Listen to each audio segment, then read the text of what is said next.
August 1942. The waters around Guadalcanal were ruled by darkness. Each night, Japanese destroyers raced down the slot, delivering men and supplies under the cover of moonless skies. Against them, the Americans sent something that shouldn't have worked. 77-foot plywood boats held together with screws and faith. They called them PT boats. Tiny, fragile, and armed with unreliable torpedoes, they were sent to fight steel giants in black water. What happened next would rewrite the rules of naval warfare, forever. The night of August 12, 1942 began like so many others in the Solomon Islands.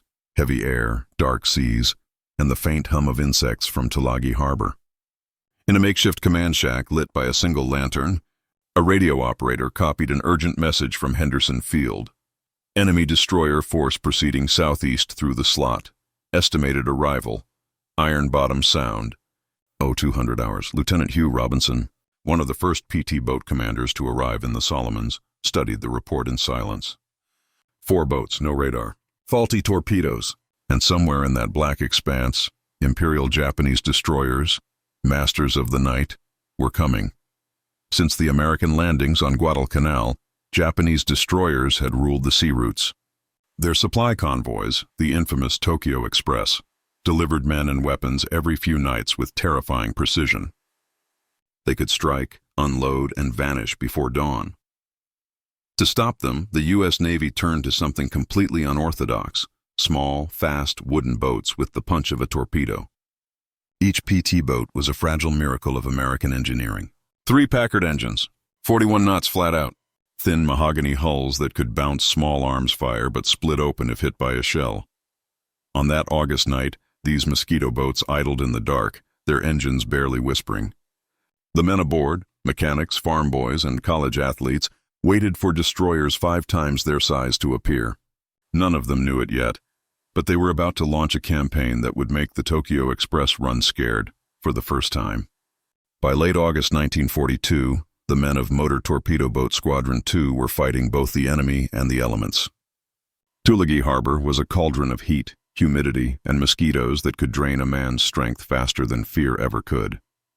Their boats, 77 feet of mahogany and paint, were kept alive through the sheer will of their crews. Mechanics tuned Packard engines in the dark.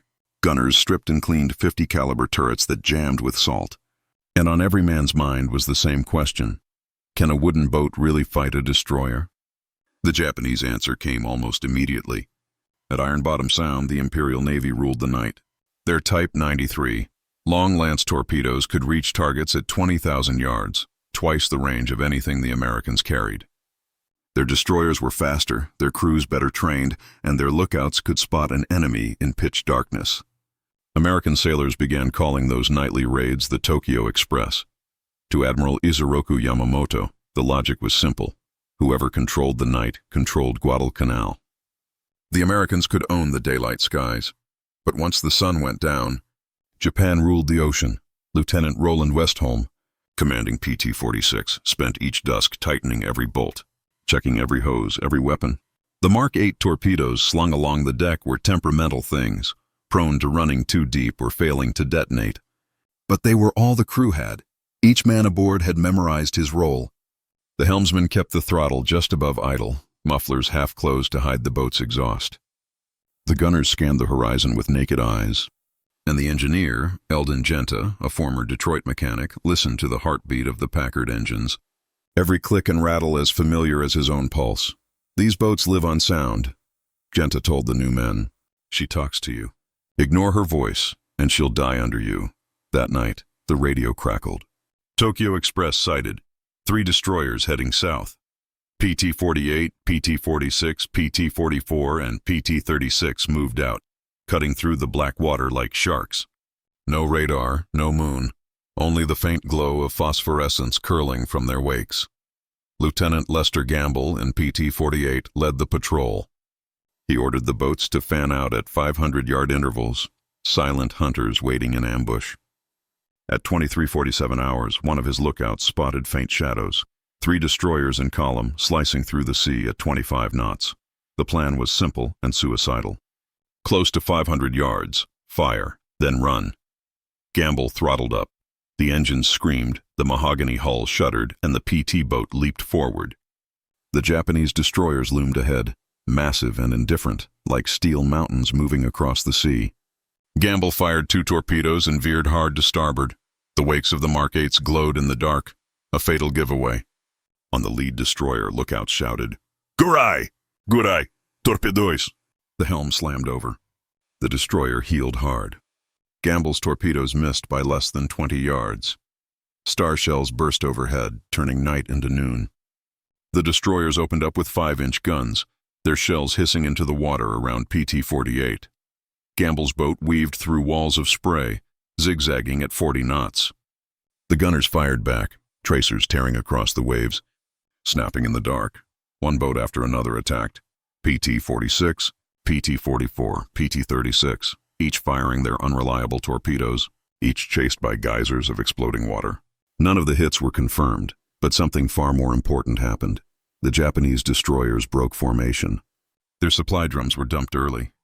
Panic spread through the line. By dawn, the beaches of Guadalcanal were littered with half-sunk barrels and wasted ammunition. They hadn't sunk a single ship. But the Tokyo Express had been interrupted, and for the first time Japan's night supremacy had been challenged by men in wooden boats. October 1942. The PT boat crews had grown lean, hollow-eyed, and relentless. Nights blurred together. Black horizons, thunder from distant guns, and the sickly glow of phosphorescent wakes. They were learning fast, learning how to fight, how to survive, and how to make the Tokyo Express bleed. Commander Thomas G. Warfield took charge of the squadron that month. His first order wasn't about courage, it was about tactics. The boats, he said, weren't destroyers. They weren't gun platforms. They were predators, ambush hunters that struck from the dark and vanished before their prey could fire back. From that point, every night sortie became an experiment in survival. 3 boats to a section. One would attack head-on, firing torpedoes at close range. The other 2 would open fire with machine guns to draw attention, light up the enemy decks, and create chaos. Even if the torpedoes missed, which they often did, the destroyers would be forced to dodge, weave, and dump their supplies prematurely. Lieutenant Lester Gamble and his men had survived 6 engagements without a single confirmed kill. Their faces were burned from engine exhaust, their nerves stretched thin, but they were beginning to notice something. The Tokyo Express was changing. The destroyers now ran faster, zigzagged constantly, and dropped their drums earlier. Terrified of being ambushed in the shallows, the Japanese called these new enemies Yasen no Mushi, the insects of the night. That insult soon became a badge of honor in the cramped confines of PT bases around Tulagi and Lunga Point. Crews modified their boats with the creativity of desperate men. They stripped off torpedo tubes to save weight, added extra 30 caliber guns scavenged from downed planes, mounted captured 20mm Oerlikons wherever they could bolt them down. Some even wired Army field radios to communicate when Navy sets failed in the rain. By November, the mosquito boats were everywhere, invisible lines of plywood, and noise prowling the black waters of Iron Bottom Sound. Then came December 11, 1942, the largest Tokyo Express run of the campaign. 11 destroyers under the command of Admiral Raizo Tanaka, Japan's most skilled surface commander.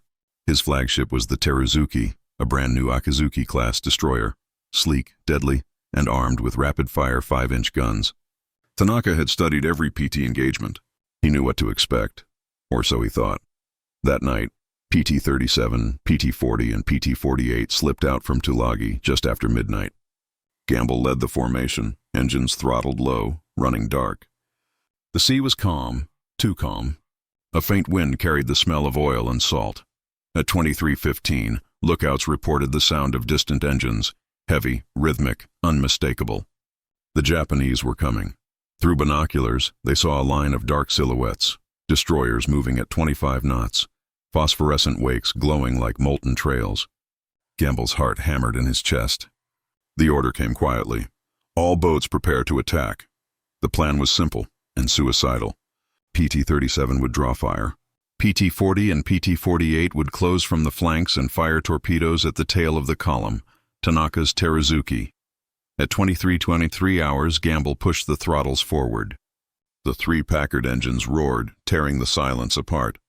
The wooden hull shuddered as the boat leaped over the waves. Gunners braced at their turrets, eyes locked on the dark shapes ahead. Tracer fire erupted first, long red lines slashing through the black. Star shells burst overhead, lighting the water like lightning frozen in place. The destroyers opened fire, their guns thundering with mechanical precision. The sea around PT-37 exploded into fountains of white spray. Fire torpedoes! PT-40 and PT-48 loosed their weapons at 500 yards, the closest range yet attempted. 4 Mark 8 torpedoes streaked through the darkness, leaving foaming trails behind. Seconds later, a flash. Then another. One of the torpedoes struck Teruzuki's port quarter, a shattering explosion that split the night wide open. The shockwave rolled across the water, hammering the PT boats with spray. On the Japanese flagship, chaos erupted. The blast wrecked the steering compartment, shredded fuel lines, and threw Admiral Tanaka from the bridge, wounding him badly. Flames climbed the aft deck as oil spilled into the sea and caught fire. The destroyer slowed to a crawl, crippled. For the next 30 minutes, Japanese destroyers milled in confusion, trying to rescue survivors and transfer Tanaka to another ship. Their supply drums were dumped prematurely. The entire operation, one of the most important supply runs of the campaign, collapsed into disarray. By dawn, Teruzuki still floated, burning stubbornly, a defiant silhouette against the orange horizon. Then, at 4:40 a.m., her own depth charges cooked off in the heat, splitting the ship in half. She sank slowly, disappearing into 800 feet of black water, taking dozens of her crew with her. The Teruzuki was gone. The Tokyo Express had lost its flagship, and for the first time, the Imperial Navy understood that the mosquito boats, the tiny, fragile craft they had once dismissed as nuisances, could bite hard enough to kill. Back at Tulagi, the crews didn't celebrate. They were too exhausted, too aware of what they'd survived. Gamble wrote in his log, "We didn't win. We just lived through it." But history would see it differently. That night, the plywood boats of Squadron 2 had done the impossible. They'd crippled one of Japan's newest destroyers and forced the enemy to rethink everything they knew about night warfare. In the weeks that followed, the Tokyo Express ran fewer and fewer missions. Each one cost more fuel, more ships, more lives. And the men in the mosquito boats, sleep-deprived, soaked, and starving, kept coming. Night after night, until the darkness itself no longer belonged to Japan. By early 1943, the waters of the Solomon Islands had turned into a graveyard. What the sailors once called the Tokyo Express now felt more like the Tokyo Suicide Run. Every night, the Imperial Japanese Navy sent its destroyers south, loaded with drums of fuel, food and ammunition for the starving garrison at Guadalcanal. Every morning, fewer returned. It wasn't just American aircraft or submarines anymore. It was something worse, something small, something that couldn't be tracked, couldn't be predicted, couldn't be reasoned with. The mosquito boats, the plywood demons of the dark. PT-109, commanded by a young Lieutenant John F. Kennedy, joined the fight in April 1943. He was tall, calm, and new to the chaos. To the veterans around Tulagi, he looked too clean, a Harvard graduate stepping into a world that smelled of oil, sweat, and cordite. But Kennedy learned fast. His crew adored him. They called him Jack. He didn't shout, didn't lecture, he just did. When supplies ran short, he carried fuel drums himself. When the boat broke down, he helped wrench the engines back to life. He believed in one thing above all. You don't ask a man to do something you wouldn't do yourself. PT-109 wasn't special. Just another 80-foot Elco boat, stripped, patched, and scarred from the salt. But to Kennedy and his men, it was home. A floating coffin that somehow felt alive. The nights were endless.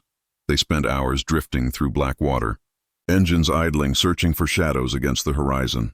Sometimes they found them, sometimes they didn't, and sometimes the shadows found them first. On August 1st, 1943, Kennedy's boat was ordered to intercept a group of Japanese destroyers near the Blackett Strait, west of Kolombangara. It was a moonless night, the kind where sky and sea fused into one bottomless void. The PT boats spread out in small groups, running at slow speed to avoid detection. At 2:30 a.m., the night exploded. Out of nowhere, a Japanese destroyer, Amagiri, appeared like a ghost, bearing down on them at over 30 knots. Kennedy barely had time to react. The Amagiri's bow loomed out of the darkness like a cliff of steel, The impact split PT-109 in half. The explosion threw Kennedy into the water. Flames engulfed the sea. 2 of his crew died instantly. The rest were thrown into a nightmare of burning oil and wreckage. Kennedy surfaced, gasping, shouting into the dark, "Anybody here? Anybody alive?" Hours passed, then dawn. The survivors clung to what was left of their boat, half submerged, drifting aimlessly. Kennedy made a decision. They'd swim for it. He tied a strap from a life vest around his teeth and towed a badly burned crewman, Patrick McMahon, through the surf for 4 exhausting hours until they reached a small, uninhabited island. For 6 days they survived on coconuts and rainwater. Kennedy carved messages into coconut shells, trying to send word to friendly coast watchers. At night they watched Japanese barges pass by, unaware that a future U.S. president was hiding just a few hundred yards away, half dead and covered in oil. On August 8th, native scouts finally found them. Kennedy's message, carved into a coconut shell, reached Allied lines. The inscription became legend: Noro ISL commander, native knows position, he can pilot, 11 alive, need small boat. That coconut later sat on the desk of the White House, but Kennedy's story was just one among dozens. All across the Solomons, the mosquito boats were rewriting the rules of naval warfare. For every one that sank, another was built, faster, smarter, deadlier. Radar was introduced, torpedo mounts improved, and new tactics turned the chaos into a kind of science. The PT boats learned to fight not as individuals, but as packs, small wolf groups that used radio coordination and radar bearings to trap Japanese ships between converging lines of fire. It was still deadly work, still mostly luck, but now the odds had shifted. By late 1943, the Japanese destroyer squadrons were reduced to desperate sprints. No longer did they approach Guadalcanal with confidence. They came trembling, dumping their supplies early, racing back north before dawn. Each trip cost more ships, more fuel, and more morale, and every time a destroyer didn't come home, another scar was carved into the legend of the Tokyo Express. The Americans weren't unscathed. For every Teruzuki that burned, there were PT boats that vanished into flame or simply disappeared beneath the waves, shredded by 5-inch shells that could turn plywood into splinters in a heartbeat. Survivors often described the sound, a ripping, shrieking wail as the shells tore through wood and men alike.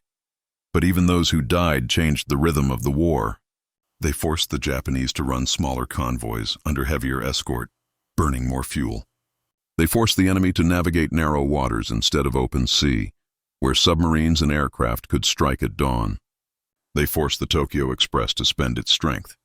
And as those long black nights dragged on, the mosquito boats earned something more powerful than victory: respect, even from their enemies. Captured Japanese sailors later described them with a strange mix of fear and admiration. They came from nowhere, one survivor said, and the sea itself seemed to follow them. By early 1944, the Solomon campaign was over. The Japanese garrison had been evacuated or destroyed. The Tokyo Express was dead, strangled by hunger, exhaustion, and relentless American pursuit. But the mosquito boats didn't rest. They moved north to New Guinea, to the Philippines, to the endless maze of Pacific islands that still needed to be cut free. Their work never made headlines. They weren't battleships or carriers. They didn't win wars in grand gestures. They bled the enemy one night at a time, one wave at a time. In a war defined by giants, Yamato, Bismarck, Enterprise, they were the smallest things afloat. And yet, in the darkness, it was they who ruled, because in that war, victory didn't always belong to the strongest. Sometimes it belonged to the ones who refused to stop showing up, no matter how small, no matter how fragile, no matter how dark the water became. When the war finally ended in 1945, the mosquito boats didn't get parades. They didn't get monuments or medals or thunderous headlines. Most were quietly towed to remote lagoons, stripped of weapons, set ablaze, and left to sink into the sand. The same boats that had haunted the Tokyo Express, that had carried men through hellish nights and burning seas, vanished like ghosts at dawn. It felt wrong. But maybe that was how it was supposed to end, because the men who sailed them never fought for glory. They fought to survive, to buy one more night, one more dawn, one more heartbeat in a war that measured life in seconds. A PT boat wasn't a machine. It was an ordeal. The heat from the engines was unbearable. The exhaust fumes coated your throat until it burned. Salt spray crusted your skin. You could taste fuel in everything you ate. And sleep, that was a luxury no one could afford. Every mission felt like the last one. Every launch could be the night you disappeared into the dark and were never spoken of again, and yet they kept going.